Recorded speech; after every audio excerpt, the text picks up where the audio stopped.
Thank you so much and good day, grade 12s. I'm so happy to be here with you, supporting you through your journey to make it to your grade 12 exam, which I'm sure you are looking forward to. Today we're going to talk a little bit about the scene poetry.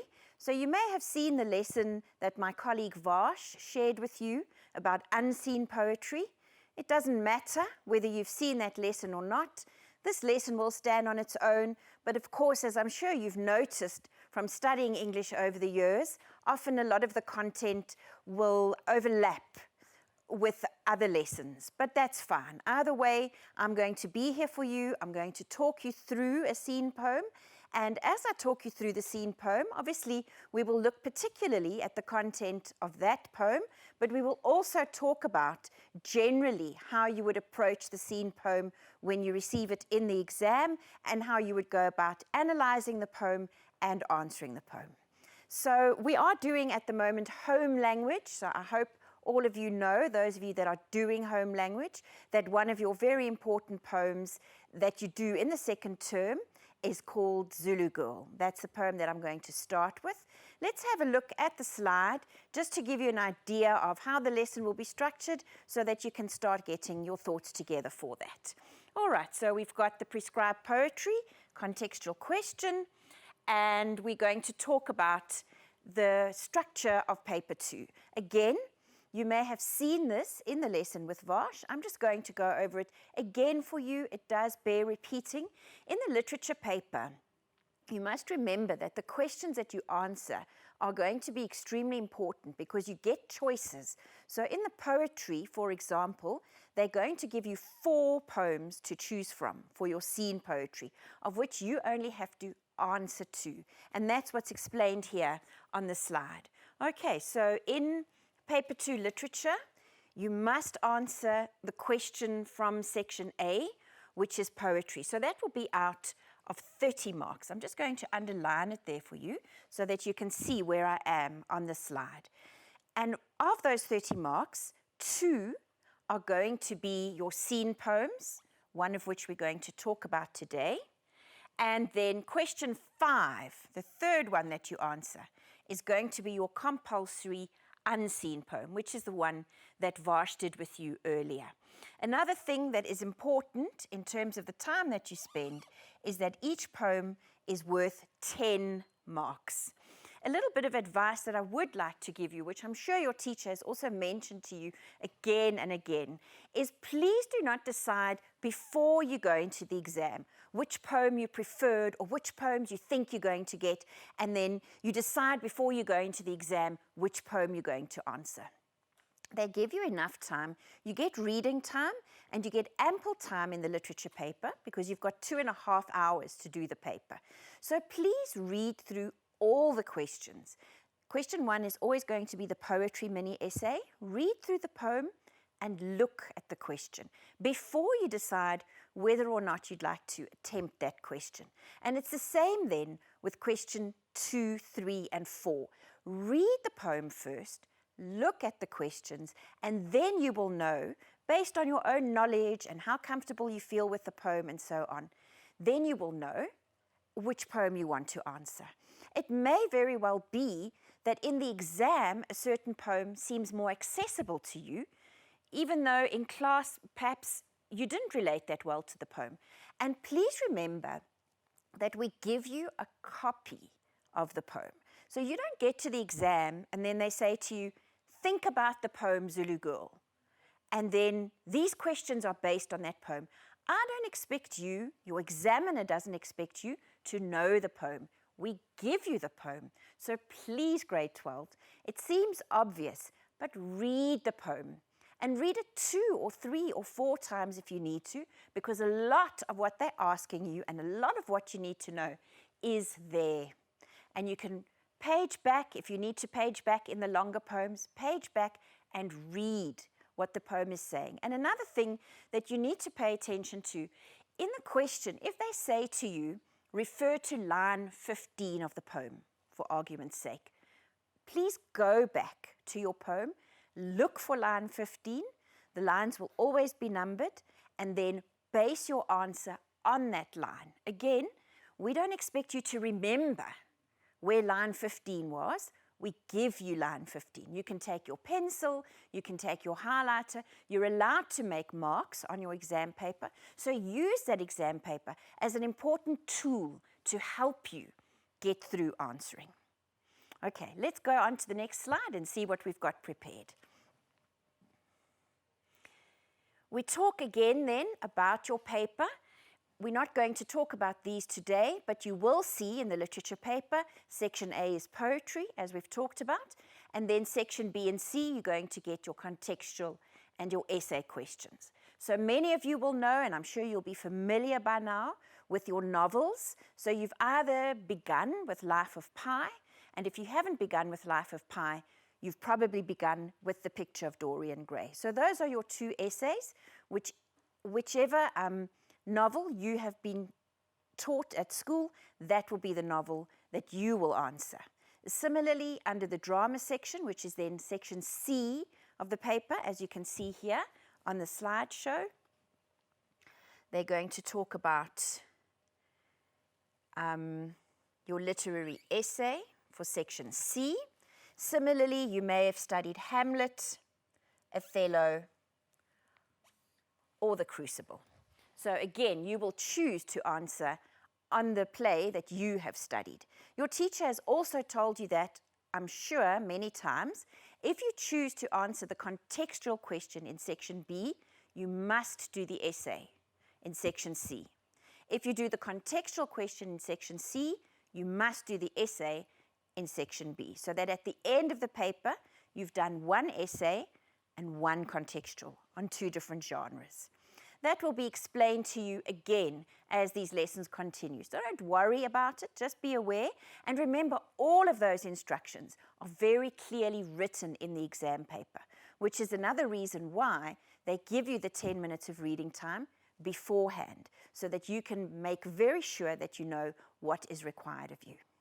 I'd like to now then go on to the poem that we're going to be looking at for this lesson, which is Roy Campbell's poem, Zulu Girl, or The Zulu Girl.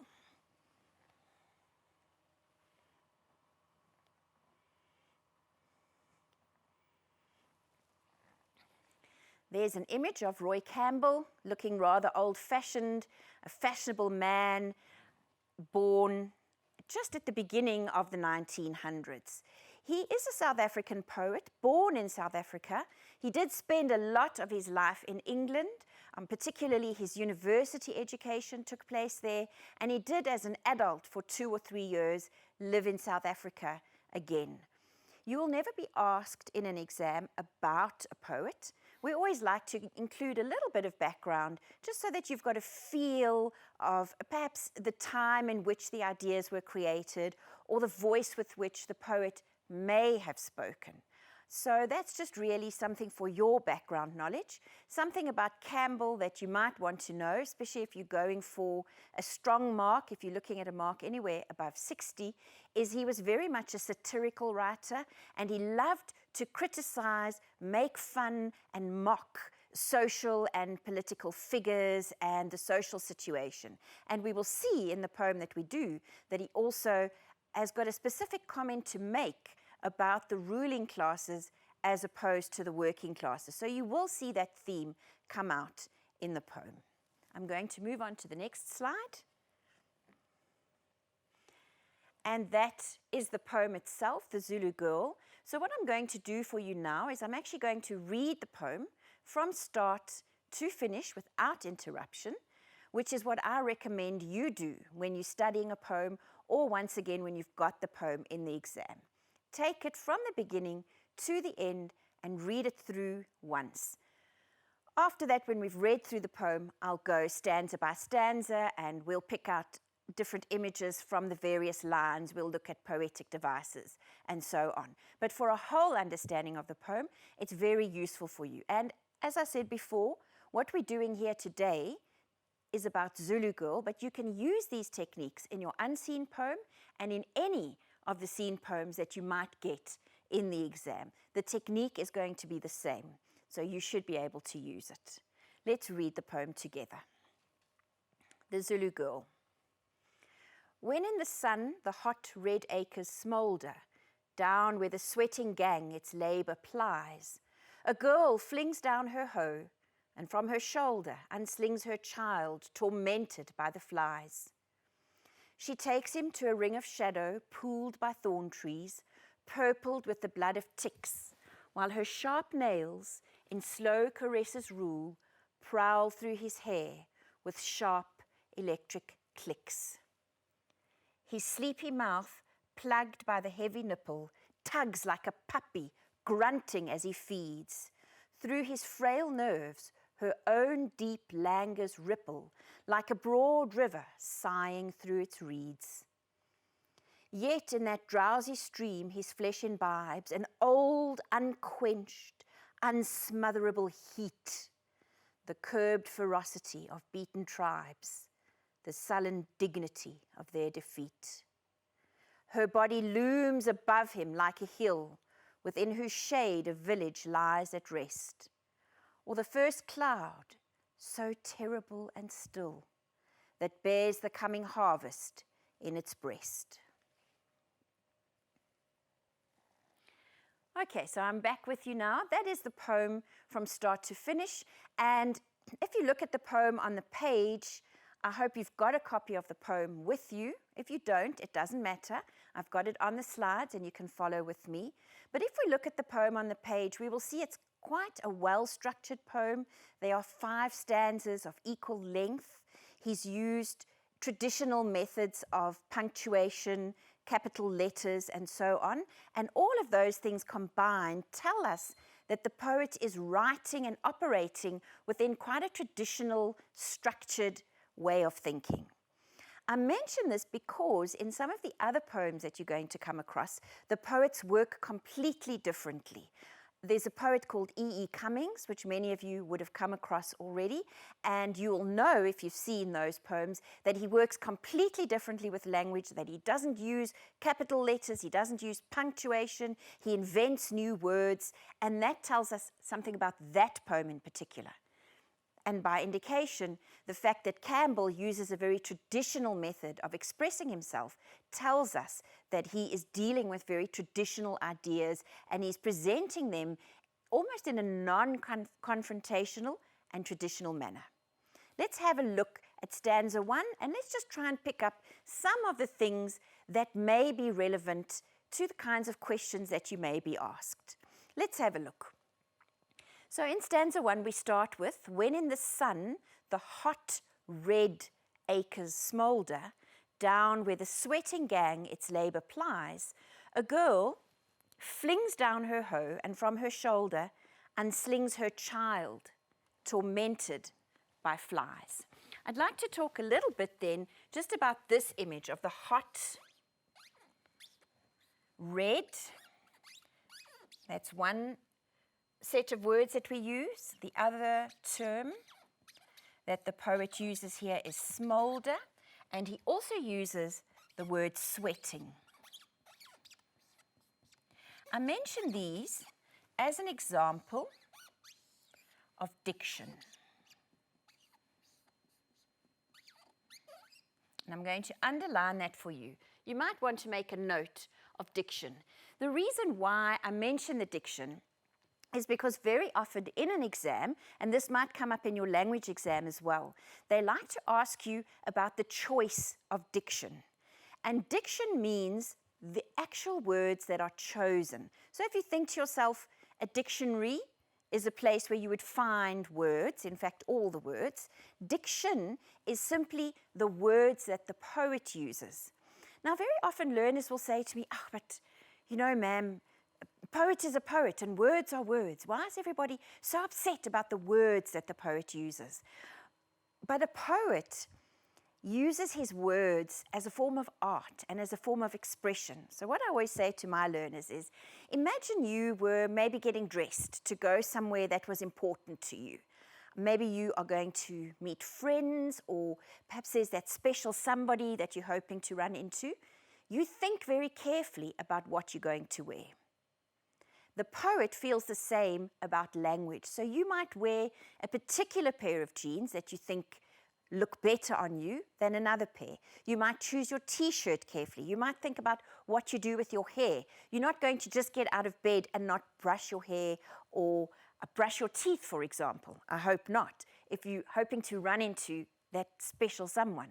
The poet feels the same way. So the poet could, for example, have said, oh, it's very hot. The sun is shining a lot. But he doesn't do that. He says, it's hot red. He talks about the word smolder.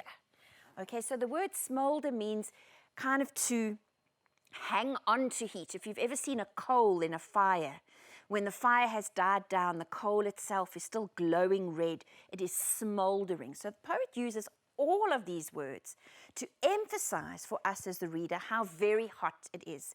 And it creates a mood and an atmosphere in that poem so that we understand how the people in the poem are feeling. They're not just a little bit hot or slightly uncomfortable. They are boiling hot. They are sweating. They are perspiring. It feels like the whole environment around them is smoldering. And so they might ask you in an exam how the diction contributes towards your understanding of the poem.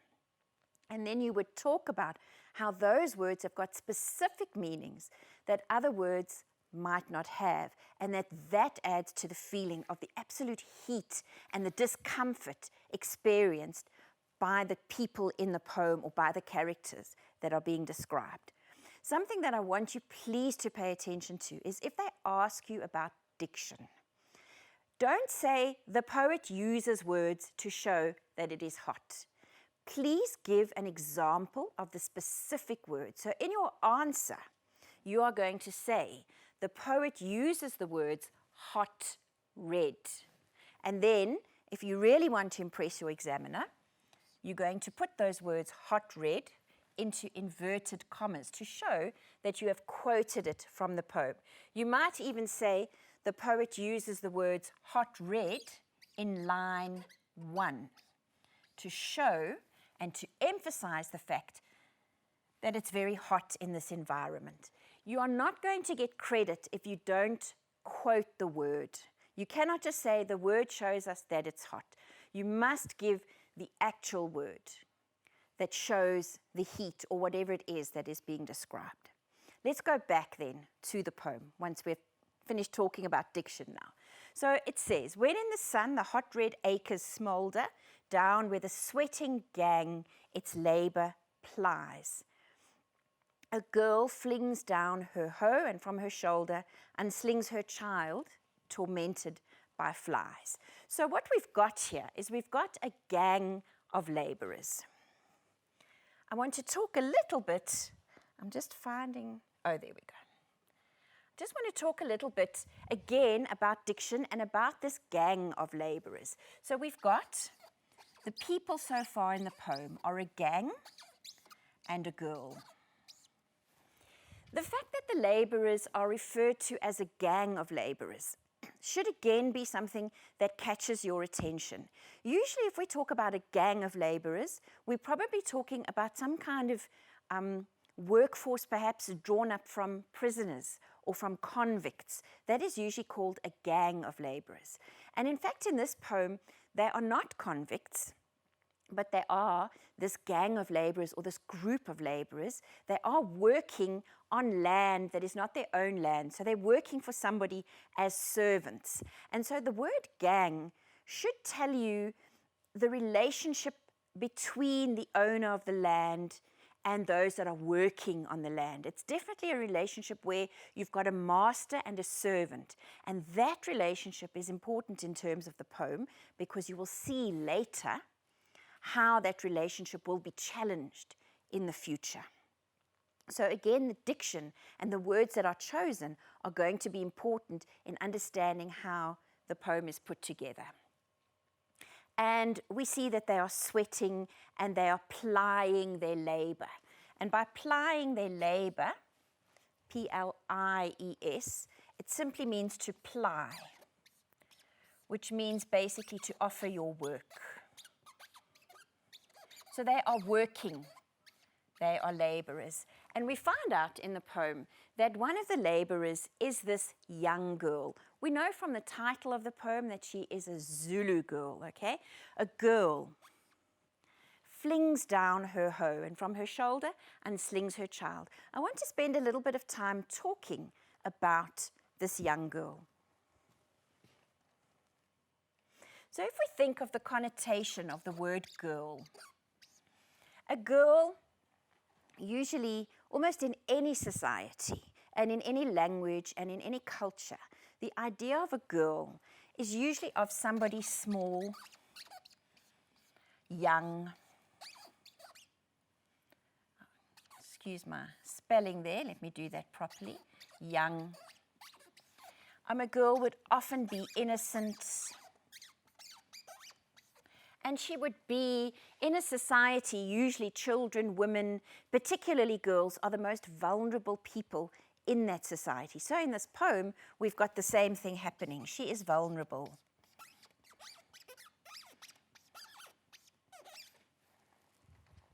And again, you'll understand that from the relationship in the poem, where it's this gang of laborers. They've got a relationship with a master, and they clearly are not in control of what is happening here. So we've got a young girl, a young woman who is very likely innocent in the ways of the world, not experienced in the ways of the world. She's a girl, she's vulnerable. Perhaps nobody to protect her, no recourse to the law or anything of that nature. But there is something rather particularly important about this young girl that we find out in the next line. And that is that she flings down her hoe, the implement, rather like a rake that she's using in the fields where she's working, and she unslings her child, tormented by flies.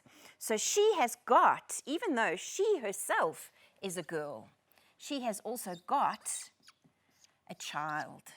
And this makes her a lot more powerful and a lot more relevant in terms of the poem, because she's now not just an innocent girl, but she is a mother as well. And if we talk about the connotations of the word mother, let's have a look here on a new slide. A mother, again, in many cultures, most societies, a mother is something a lot more powerful than a girl, something a lot more relevant than a girl, okay? A mother is often very strong. A mother often is the one that brings the morals and values to a family. A mother very often is the one who protects a family or protects a child. So that really the title of this poem, Zulu Girl, becomes a lot more than that. She is not only a Zulu girl, she is also a Zulu mother. And as the poem develops, you will see how that role becomes so important to her child and to the future of her child and the future of her nation. She's quite irritated at this moment by her situation. We've already found out they're very hot, they feel smothered, they're sweating, she's tired, and we see that she's quite defiant. And I think there's a note about that. Yes, on the slideshow here. She has got a defiant nature somewhere in this girl who we think of as someone who's vulnerable, possibly weak. There is some kind of strength that even at this moment where she's so tired and her poor child is tormented by the flies in the heat, she still has the energy and the power to fling down the hoe, which shows that she's possibly not satisfied with her life at this very moment. And again, it's an idea about something that might be coming. And I'm going to actually write down that word for you. So very often in literature, if you get an indication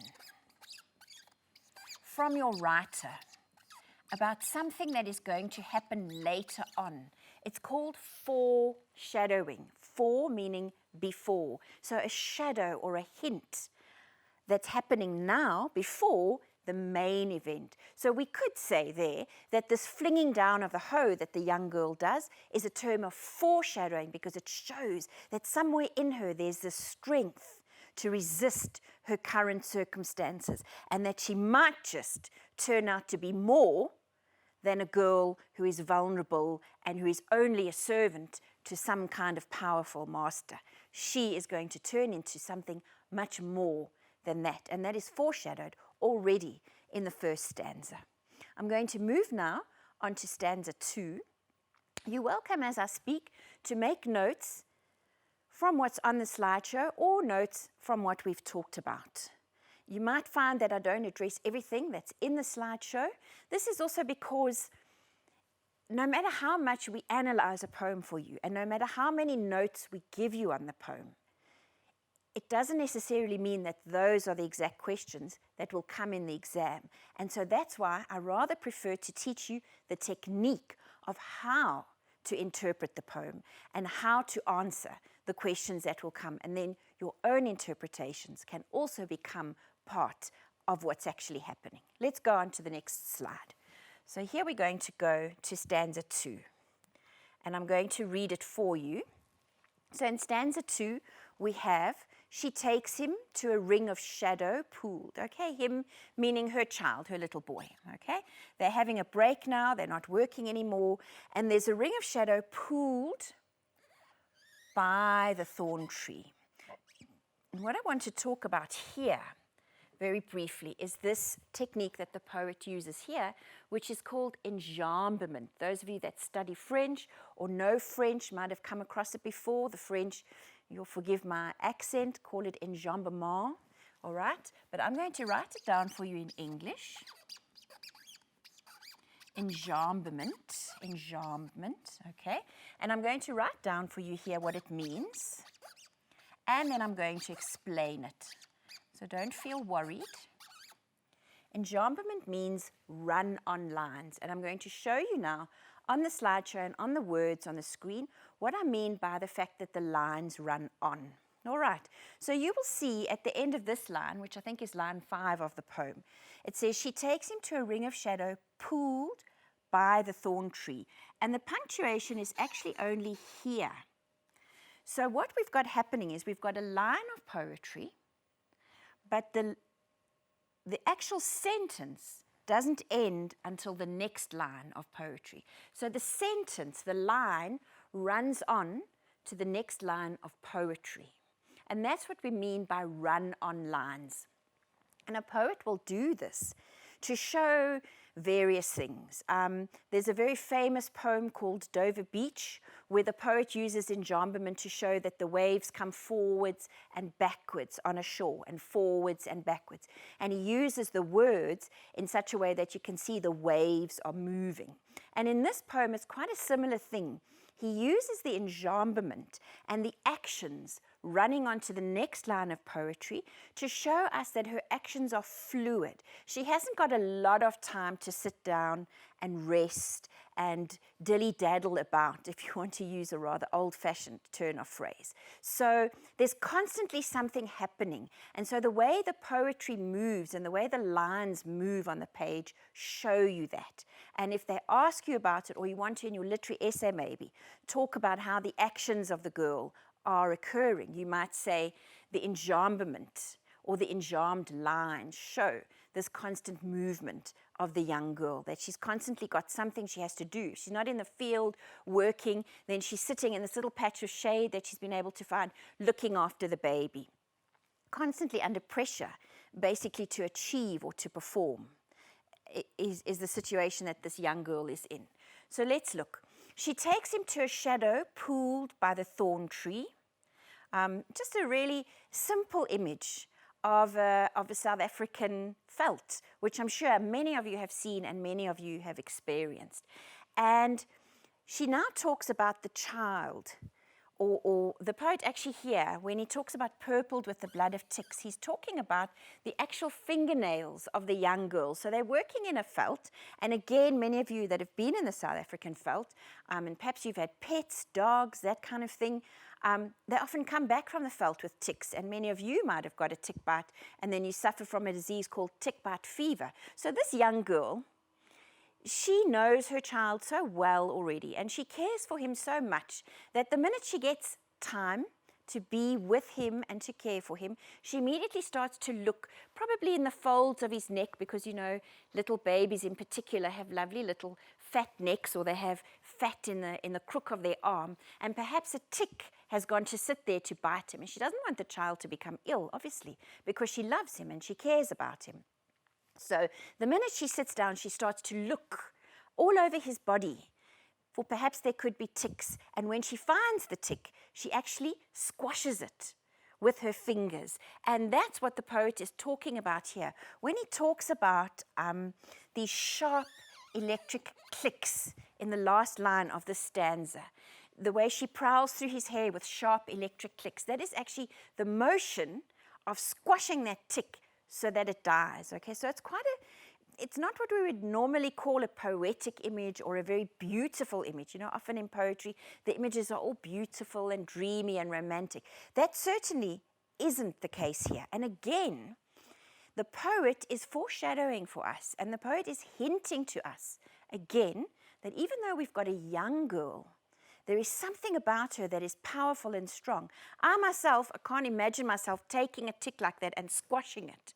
Okay, in December, my dog got ticks, and I picked the tick off with the tweezer and I put it in a Ziploc bag to take to the vet, okay? Just as an example of how other people might react. But this girl, she doesn't. She's practical, she's pragmatic.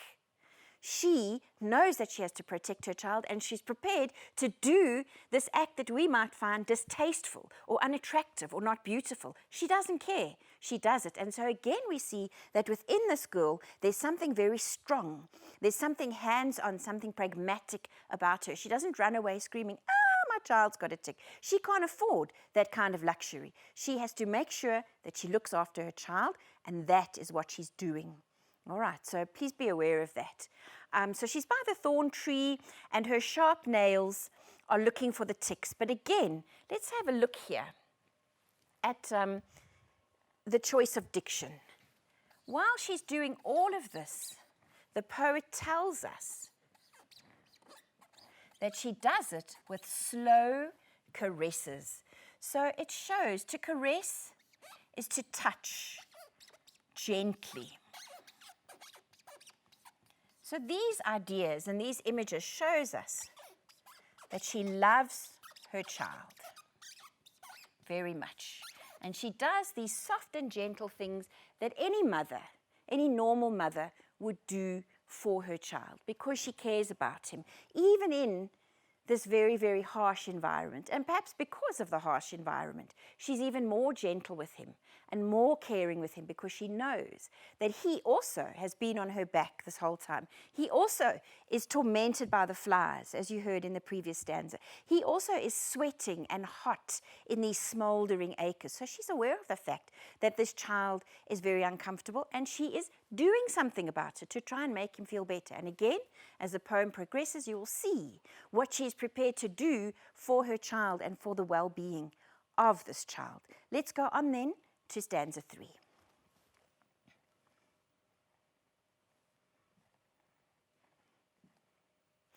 All right, stanza 3, we now have this short little moment, this quiet little moment between the mother and the child, and we see how they interact with each other.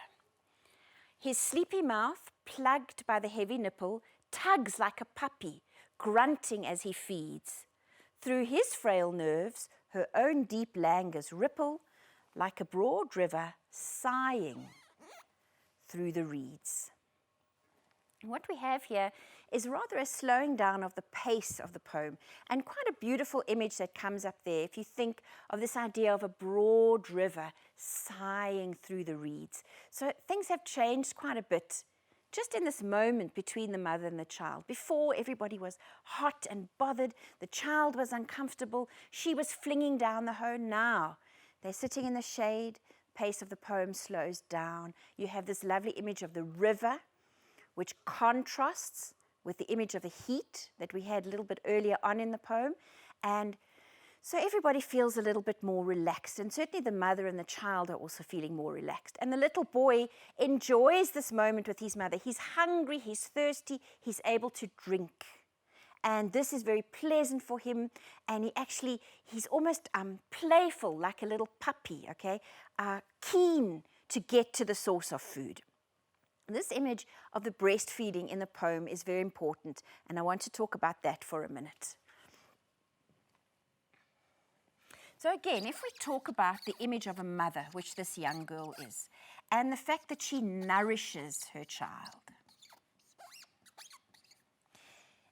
the fact that the mother is able to nourish her child is one of the very, very most important roles that any mother can play in the life of a child. So even though, again, she's a girl and she's vulnerable and she's not very powerful, she has got this power to do the most important thing that can be done for her child, and that is to nourish him, to feed him, to make sure that he is looked after and that he gets what he needs in terms of the milk and the nourishment. She's able to provide that for her child. So we see that she's not at all powerless. What she is, this girl, this young mother, the fact that she is a strong and powerful human being, that is enough. That's all that her child needs at this point in her life in order to become nourished, in order to become healthy and well. And she's able to do that for her child. So again, through the stanzas, we see the power of this young girl growing. And as we talk about the young girl now, I want to mention for you also this idea that she is a Zulu girl. That is what they say at the beginning of the poem, but we haven't really talked about this whole concept of the Zulu as a cultural representation in our country. So many of you will know from your studies at school, from your studies of history, and from your own cultural background, that the Zulu people are a very warlike nation, very noble, very proud, and a very strong nation, a very strong people. Okay, and so what you start to see in the poem is that this idea of the girl who we have now met, who we originally thought perhaps was vulnerable, we thought perhaps she might be weak. We thought perhaps she might be powerless. We start to see that these things that we have assumed about a girl or about girlhood are not necessarily true. And because she comes from this great and powerful Zulu nation, she is also like her people, like her ancestors before her. She is warlike, she is noble, she is proud, she is strong. And that's why the image of the breastfeeding is so important here, because all of these characteristics that this young woman has as a member of this proud race, she is passing these on to her child as well. And so her child will not grow up like her to be weak and vulnerable and powerless. Her child will be growing up to be warlike, noble, proud, and strong. That's what this poem is about. That is where this little boy is going, because of the strength of his mother. And of course, the idea of nourishing, let me write it down for you.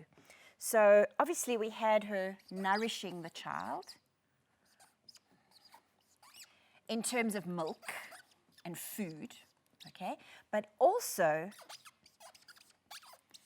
in a symbolic sense, there's an emotional nourishing. She is also, as he grows up, she's going to feed his mind. She's going to feed his soul. She is going to influence her child. I'm sure, like many of your parents have influenced you, maybe many of your teachers, older brothers and sisters, members of the community, might influence you, might lead you to think in certain ways, might introduce certain ideas to you that you hadn't thought of before. Same thing with this young Zulu mother. She's got this little baby. It's all that she's got, but she puts all of her love, her energy, her pride, her history, her ancestry, all of that she puts in to this little baby. And of course, in the poem over here, you will see on the slide that the poet over here rather affectionately refers to him as a puppy, a small animal, a young animal. Maybe like the girl, also vulnerable, not powerful. But like a powerful dog, a puppy grows up. Okay, so he won't be a puppy forever. He's going to grow up and he's going to become something far more powerful than what he is now. We talked a little bit about the broad river sighing through the reeds. So I've already talked about that, about the broad river. I want to talk there about the fact that the child has got frail nerves and the mother feels languorous. I just want to talk very quickly about that. It's also got to do with this idea of the nourishing. So her own languor, which means that she's very tired and that she feels like she really needs to just relax. She really needs to just take a minute to herself. He also feels that, okay? And so again, if you look on a symbolic level, her dissatisfaction, the fact that she's tired with the life she's leading, that also is getting passed on to her child so that he will also grow up not to accept this relationship of master and servant, not to accept the only future that his mother seems to have, which is to work for other people in very harsh conditions, in a field, not protected, not a very attractive job probably to most people. He is not going to grow up being satisfied with that. So that's what that image means. And the image of the river also talks about nourishing those ideas and those images. Let's have a look at the next stanza. So here we've got, yet in that drowsy stream, his flesh imbibes an old, unquenched, unsmotherable heat. So this is what I talked about a moment ago. He now has got an unquenched thirst and there is an unsmotherable heat. So even though the mother, as she feeds him, as she breastfeeds him, is feeding him the nourishment that he needs for his body, there is certain nourishment that he's not getting at the moment, and that is the nourishment for his soul, for his character, and for his nation going forward. That is unquenchable. Something else is going to happen, is going to have to happen if this thirst has to be quenched in this young man. He, as we said in the previous stanza, he will not be able to accept the life that he is living now. Okay, so he is starting to feel this unquenchable thirst and this unsmotherable heat. We look over here on the slideshow, we also see that we talk about the alliteration over here. So if we talk about, in the third line over here, the curbed ferocity of the beaten tribes. Just listen to it. Remember, alliteration is a sound device. So if you just listen to the alliteration, you get the curbed ferocity of the beaten tribe. So all of those sounds, ba, ta, they are very powerful sounds. And if you see on the slideshow, we call those plosive. It's almost like an explosive sound. Those are plosive sounds. So they also add to this idea of some kind of power behind this young girl and this baby of hers. They are not just a vulnerable little girl and a baby. There is something else, some kind of power. And that starts to come through very strongly in this stanza. And the way that you know that something has really changed here is by the first word of this stanza, which is yet. Okay, so up until now, up until stanza 3, we've had a pretty stock standard idea of this little boy and the mother, and she's in this relationship of power, but the word yet tells us but something else is happening. Something else has to happen here. And we see that this little baby is now growing up with this unquenchable thirst. It cannot only be quenched or made to feel better by drinking milk. There's something else that he's thirsting for, something else that he's hungering for. And that, of course, is to change this relationship that he's in of being a servant to a master. That is changing the future of his tribe and going back to being a member of this proud, warlike, noble Zulu nation that he is part of.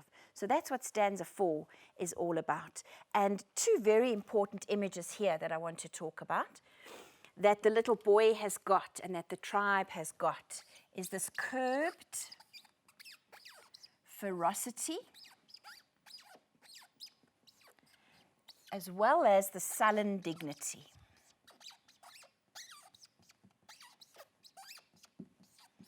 Both of these are oxymorons. Let me write that down for you. If you don't know what an oxymoron is, or if you've perhaps forgotten exactly what an oxymoron is, remember that an oxymoron is an image, usually in poetry, where two very different ideas are put straight next to each other. So one that I always like to use is the idea of a fun run. Okay, you only have to look at me to see that I would not imagine that running would be that much fun. So it's two ideas next to each other that don't seem to match, opposite ideas. And that's what we've got in the poem over here. So we've got this sullen dignity. Now, if somebody is sullen, it means they're not communicative, they're very sulky, perhaps it shows in their body language, like rather unmotivated kind of body language, not very communicative. That's what sullen is. Whereas somebody with dignity looks like somebody who's very confident. They probably walk up nice and straight. They speak very well. They look you in the eye. That's the idea that we get of somebody that has got dignity. But here we've got the two ideas put together. We've got the curbed ferocity of a beaten tribe. So the tribe is fierce, okay, but at the moment that ferocity is curbed. I've gone on to the other image now, but you'll follow with me. So even though they're fierce, even though they're powerful, they can't show all of that power right now because they are in this relationship with this master and they don't have power over their own future. It's the same thing with the sullen dignity. So you might think as a casual observer that the workers are sullen, that they don't speak, that they're not communicative, that they're not interested in the world around them. But actually, if you look very closely, you will see that deep down, these Zulu people are still filled with dignity. As you see over there on the board, there are still people who are proud, who have got the ability to walk up straight, the ability to talk to somebody, look them in the eye, say what they think, and not be dominated or be in the power of somebody else so that they don't have control over their future. And that's what these oxymorons are doing, showing us that we may think the tribe is beaten. We may think that the tribe has got no more dignity, but in fact, the tribe has still got all of these things, and they will be coming. And then, if you've been reading carefully and you've been concentrating, you will remember that there's been this foreshadowing throughout the poem of something that is going to happen through the power of this young girl who is becoming more and more powerful, we learn, as the poem progresses. So let's go on then to the final stanza, which is stanza 5. All right. So in the last stanza, we've got again still the mother sitting in the shade with the baby. She's feeding him. All right. And it says, her body looms above him like a hill. Okay. To loom is to be something very big and powerful above an object. So her body is looming above the child, perhaps protecting the child. Okay, her body looms above him like a hill, within whose shade a village lies at rest. Okay, so her body is compared to shade, okay, and the little boy is compared to a village that lies at rest. So what we've got here is a very nice example simply of a metaphor where two things are compared.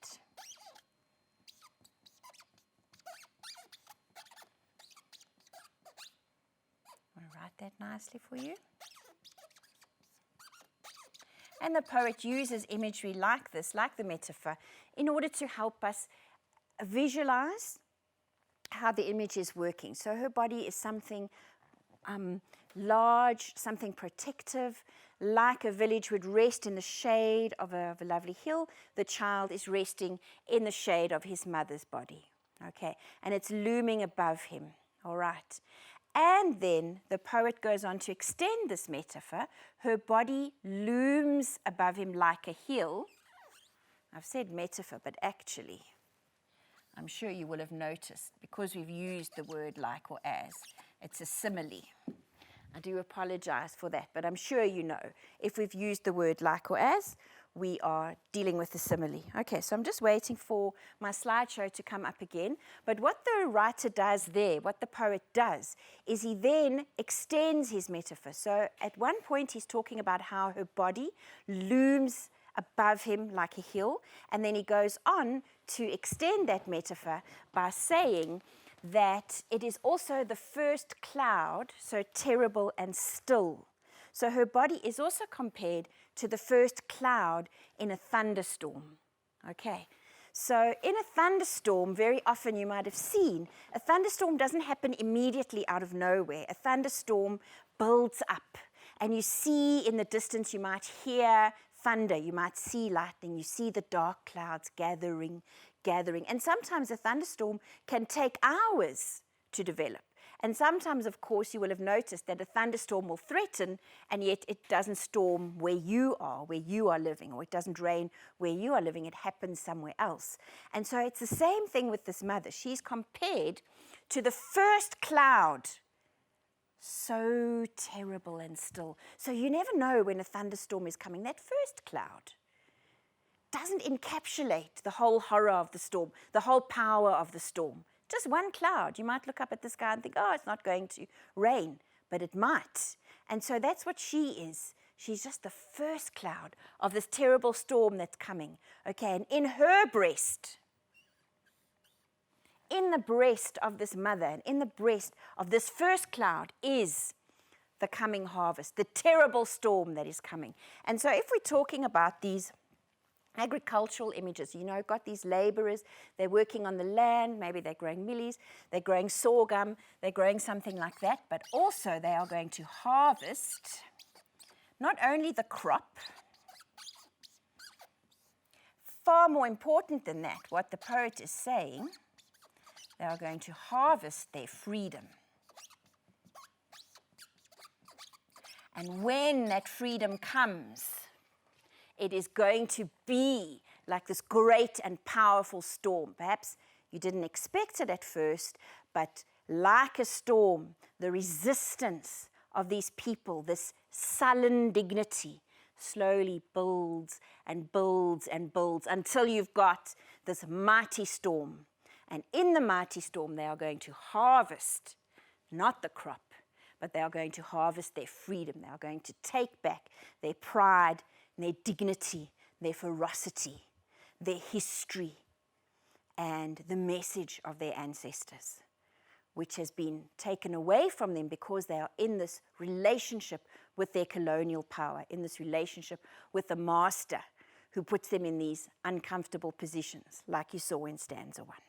Let's have a look at that last stanza again, just to reiterate how the poem is going to conclude. And I hope you will follow with me and agree with me that it's a very fitting ending to this rather beautiful poem.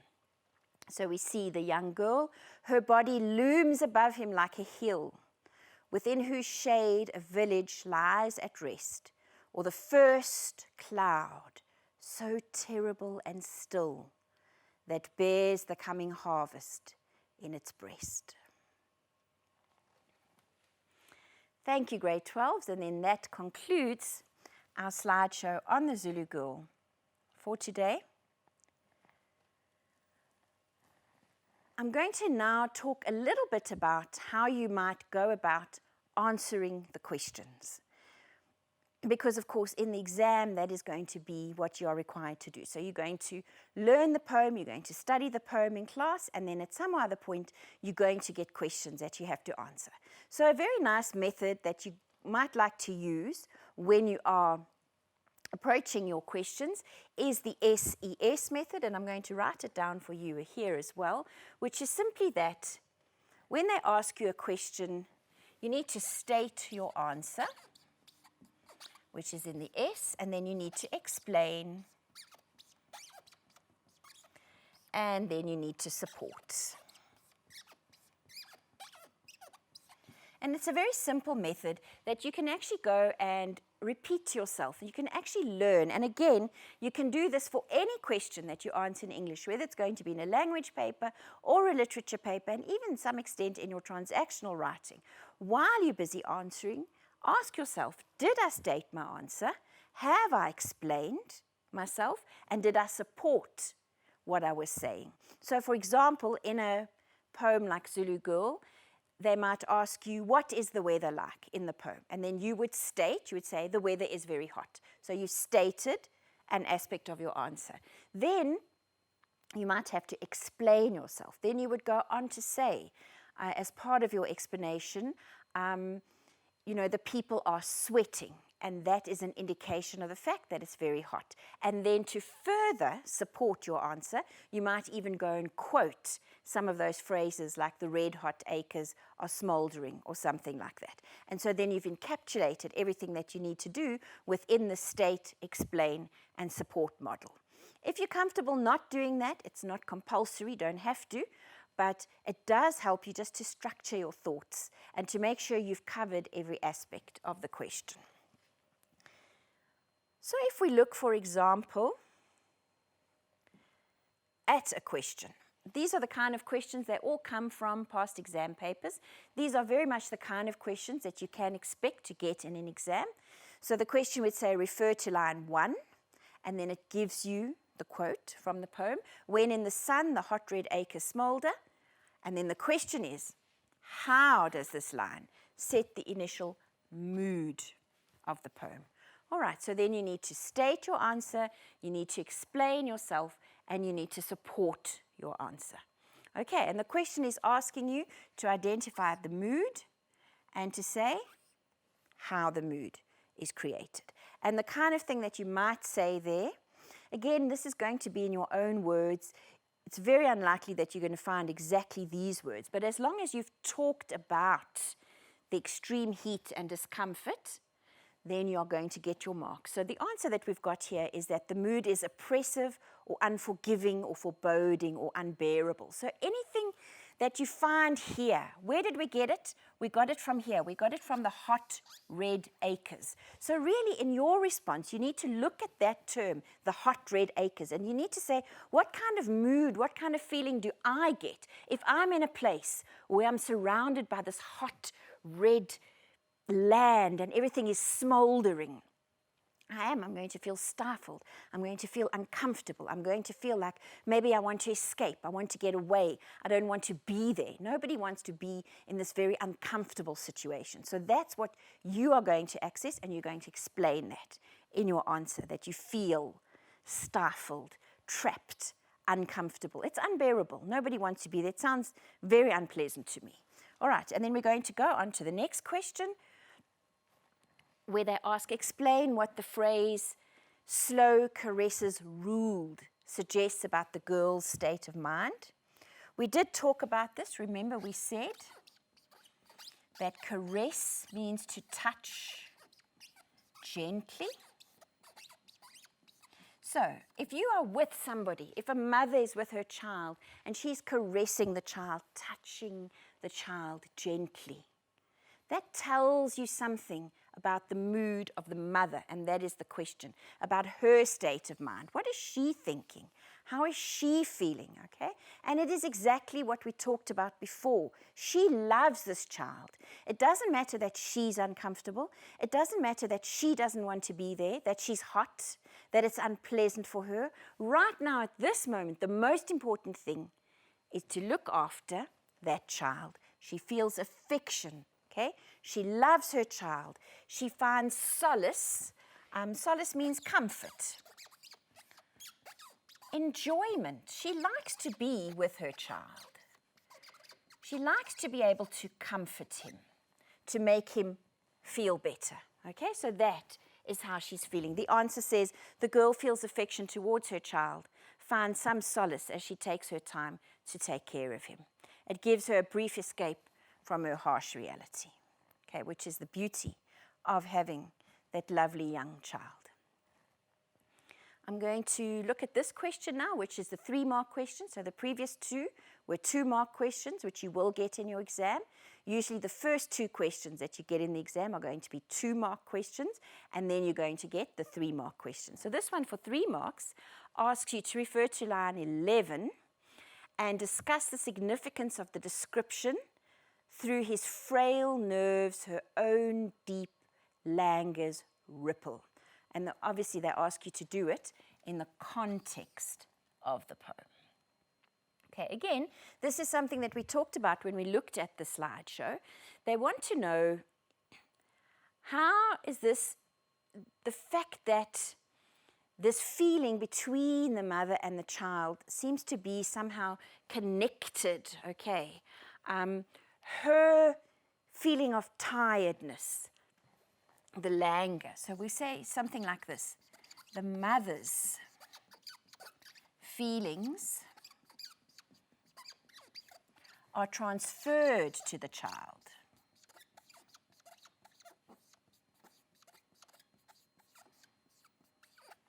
And this is significant in terms of the poem to the child. Sorry, I'm writing what I'm thinking instead of what I'm supposed to write. It says, the mother's feelings are transferred to the child. So again, this is something that we talked about when we looked at the poem. She feels tired, hot, bothered, unsatisfied with her life. And what we talked about is she's going to nourish this child, and she is nourishing this child. And he will pick up on those feelings and emotions, and he will grow up to also be unsatisfied with the state of affairs. He will also want more from his life and more from his future. So the answer that we've got there is that the act of breastfeeding not only provides nourishment for the child, but also transmits to him the mother's feelings, which is exactly what we said on the other side of the board where we wrote it down. She is weary and despairing, and it suggests that she transmits her strength to the child so that one day he will free his people from oppression. I haven't underlined it very well, but that highlights it for you. He is going to free his people from oppression, which is exactly what we talked about before when we talked about the poem. I'm going to leave that question, and I'm going to do one following question here. The concluding stanza offers visions of the future. We also talked about that when we talked about the poem. Do you agree with this statement? Okay, here's a nice example now of how to go about answering. So if they ever ask you, do you agree? Please, grade 12s, make sure you write down yes. So a lot of times what will happen is a learner agrees or they disagree, but you never give me an indication by saying either yes or no. All right, so please make sure you say yes, you do agree, and then go on to explain how the stanza offers visions of the future, but you must refer to imagery and diction. Okay, so for 3 marks, that's why I wanted to do this question, because you're going to see now how the 3 marks get allocated. So you have to talk about a vision of the future. So you have to find imagery or diction that gives you a vision of the future. That's what you want to do in your answer. And then you must, because they've asked you to talk about both, talk about imagery and you must talk about diction. So in that stanza, you must go and find an image and an example of diction that indicates that there's this vision of the future. All right, and that's what we talked about in the last stanza. She represents the 2 options that the oppressed people have. Okay, she's the hill, there's your diction, okay? We've given a specific example of a word from the poem, and she looms over the child, okay? So there you can now say it yourself if you want to check, have I answered properly? I've talked about diction, okay? I've said how the hill protects the people. There, I've given an example of a future, okay? They are a village at rest. There's an image. So now I've talked about imagery, okay? And how am I going to link this all up to the future? I'm going to talk about that she is the cloud that brings the storm. So now I've also talked about the future. And that is why I'm able to say, yes, this stanza does give us a vision of the future. You know, a lot of times learners will say, yes, but what if I thought no? Sometimes the questions are open-ended and you may say no or yes, and then you've got to justify. But in this case, I think we can all agree that the answer is yes, and there is definitely a vision of the future in this poem.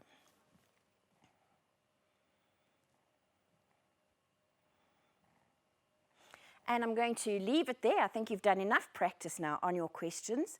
Please go back, look at the poem again, read it again. Think about how we've approached this poem. Again, like I said before, you can use these methods to approach the different poems. Read the poem from start to finish. If you're not comfortable with the poem the first time you've read it again. You've got it in front of you. You will be fine. You know what to do. Just do your very, very best. Thank you so much for spending this time with me. I really do appreciate it. I've enjoyed it immensely being with you. I hope to see you again soon. I wish you very, very well as you go through the rest of this year and as you prepare for the exams which will be coming. And I hope that you enjoy all your other lessons as well in all your other subjects. Thank you so much, and I'll see you soon.